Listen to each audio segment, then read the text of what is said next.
My friends from the parish of the Good Shepherd and from the parish of St. Paul and St. Finbas, a reflection on choices. I felt this theme is timely for us to reflect on this Sunday, especially having celebrated the solemnity of Christ the Eternal King. Prior to this solemnity, we had readings from the book of the Maccabees, and we saw men and women who made the choice to give up their lives. Some chose to flee to the hills than to defile themselves or to offer sacrifices to other gods other than the living God. The point of us reflecting on choices is that when we proclaim that Christ is the eternal King, Christ is the King of our lives, do our choices show that Christ indeed is reigning in our lives?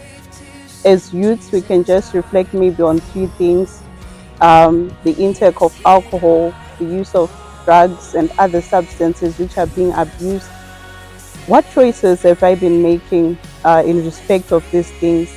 Have I chosen the right thing, that is to abstain or at least to moderately consume alcohol, to make sure I do not spend all my savings drinking and buying substances that intoxicate me?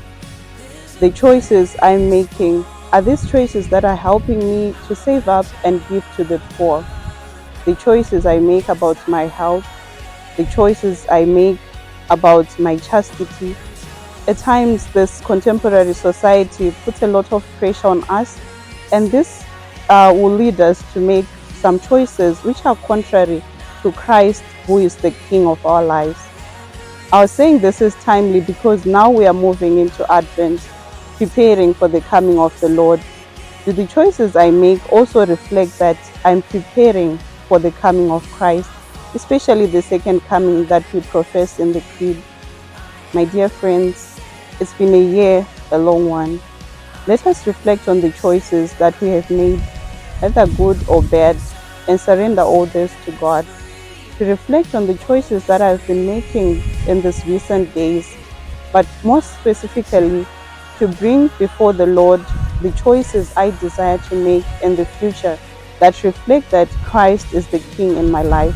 Choices that show that I'm awaiting the second coming of the Lord. Be blessed.